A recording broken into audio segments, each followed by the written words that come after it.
Now it's time to take a sports break, a look at sports history on a daily basis. Hello, my friends of sports history. This is Darren Hayes of the Sports Jersey Dispatch podcast. Welcome once again to the Pig Pen, your place for all things great in sports history, and welcome to your sports break for December 17th, as we're going to talk about some great athletes that had some great moments in sports history that occurred on the 17th of December. But before we get to that, let's make sure you're aware of our newsletter. So easy to sign up for. Just go to the show notes of this very podcast or to jerseydispatch.com or pigskindispatch.com. Answer two simple questions, which is your name and your email, and voila, you can get a newsletter every single day, 6:30 a.m. in your email inbox from the Pig Pen. That's going to tell you everything that's going on in Pigskin Dispatch, Jersey Dispatch, Orville Mulligan Sports Writer, and SportsHistoryNetwork.com. Love to send it to you each and every day. You can cancel at any time, but I think you're really going to enjoy it. Now, those uniform numbers we'll talk about for the December 17th is numbers 3, 56, 9, 7, 1, 11, 31, 5, 99, 77, 34, 8, 10, and number 22. Some interesting numbers indeed. And we're going to start off in 1924 on the 17th of December, and the Hamilton Tigers and the Ottawa Senators of hockey battled out the first scoreless game in NHL history. Goaltenders Jake Forbes of Hamilton and Alex Connell of Ottawa each recorded shutouts in that contest.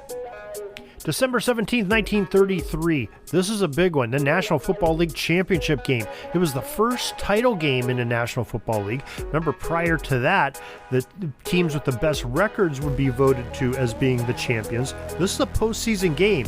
It's at Wrigley Field in Chicago, and the Chicago Bears defeated the New York Giants by the score of 23-21. You can get some more details on that great game over at pigskindispatch.com for your daily football history headlines for December 17th. But in this game, the Bronco-Nagurski rule came about, and it stated that a forward pass would then be legal from anywhere behind the line of scrimmage. Previously, one had to be 5 or more yards behind the line. The whole situation came up when Nagurski, who wore number 3 for the Bears, it was in a title game, when it was in the closing minutes of the game, and with the ball on the Giants' 33-yard line, Bronco threw up a jump pass to end number 56, Bill Hewitt, who reached the 19-yard line. And when he made a long lateral to the other end, Billy Carr, eluding 2 Giant defenders, and Carr races in the end zone for his second touchdown of the game, giving the Bears the lead and eventually that victory.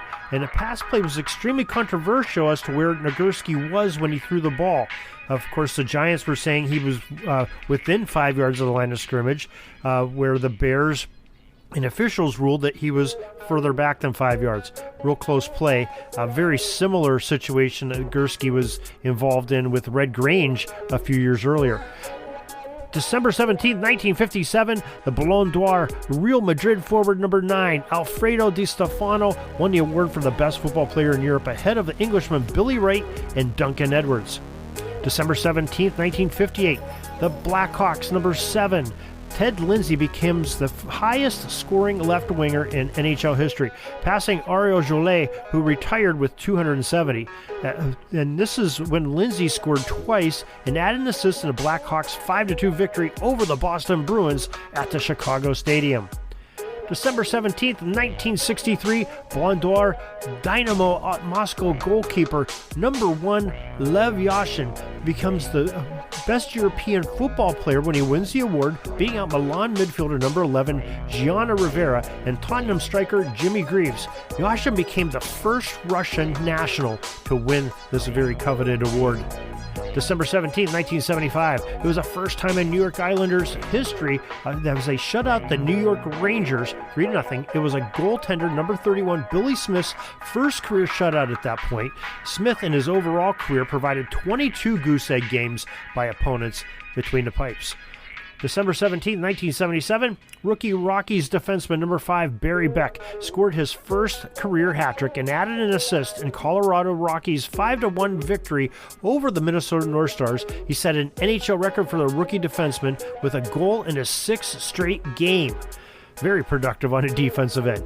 December 17th, 1983, it was the 352nd NHL game, and number 99 Wayne Gretzky scored a goal and 5 assists in an 8-1 rout of the Quebec Nordiques to record his 800th point and 500th assist.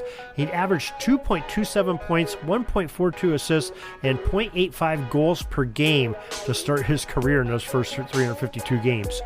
December 17th, 1986, again Gretzky with that number 99 jersey. He scored 4 goals, including a natural hat trick in the first period, and also recorded an assist in the Oilers' 5-3 victory over the Quebec Nordiques again. It was his 41st NHL career hat trick at that point in his career. But having 4 goals in the first period, wow. Now, December 17th, Ray Bourque, the Bruins number 77, became just the 3rd player in NHL history to score 1,100 assists, and goaltender number 34, Byron Dafoe, recorded his 100th NHL victory in the Boston Bruins 3-1 victory over the Thrashers in Atlanta. December 17th, 2014. This is not a jersey number, but very interesting sports history.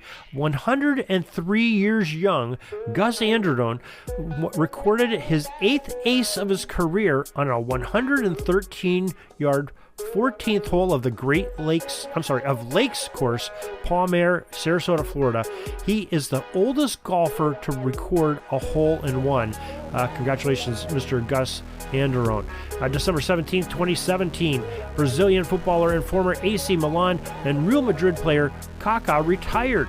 The legend wore number 8, 10, and 22, each about equal length for his very long career over the periods of his career. So we're in 3 different numbers and making all 3 of them very famous. Of course, number 10 is really that number of that star player that they expect to score goals on a team. So no wonder he wore that. But 8 and 22, he also wore in different points of his career in different teams. So that's your sports history for this December 17th. We're so glad that you could join us here once again and take this little sports break, these little nuggets of knowledge with you throughout the day, and hope you come back tomorrow to enjoy some more. Also, you can find more great sports history, sportshistorynetwork.com. We have over 30 podcasts there just bringing some excellent information on sports history from all eras and genres.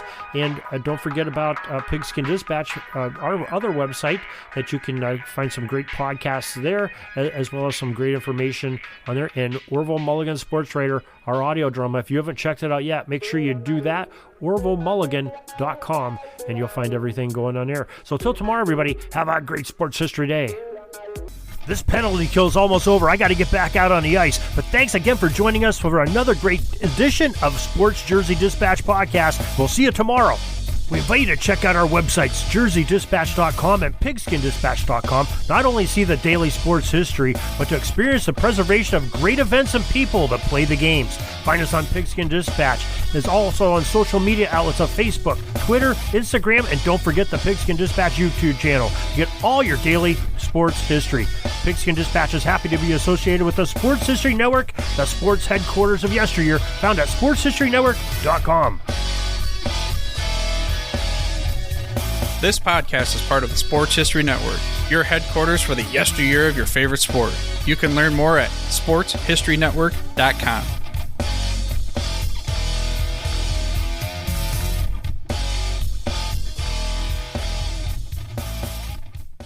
Hey there, sports history fan. This is Arnie Chapman, aka the Football History Dude, and I hope that you enjoyed this recent episode presented by the Sports History Network and were able to learn some good old-fashioned sports history knowledge nuggets. I started the Sports History Network back in 2020 with the mission to help podcasters find a community of like-minded sports history nerds, as well as helping aspiring podcasters to start their own shows. We have a little bit over 30 shows on the network right now covering all sorts of sports history, but as far as I'm concerned, we're just at the toothpick in the ocean moment, that can't even figure it out because there's so much more coming. We wanted to create the ultimate headquarters for sports yesteryear, starting with Podcast Network and our website, but we're going to continue to move into other mediums as well. And here's the cool part, because we want you to be part of our team. So if you're interested in starting your own podcast, or maybe being a guest on one of our shows, or who knows, maybe even writing an article for us over on the website. Seriously, all you got to do is reach out to us on the contact page over at sportshistorynetwork.com. You can be as technologically savvy as a Neanderthal tapping on a stone trying to figure out this whole hieroglyphics thing back in the day. Again, it doesn't matter, because even if you don't understand the whole podcast space, we have a production team that can pretty much help you out with doing everything. All you got to do, head over to sportshistorynetwork.com, head to the contact page, fill it out. That message goes right to me, and I'll reach out to you as soon as I can. But for now, dude, I'm through if you're through.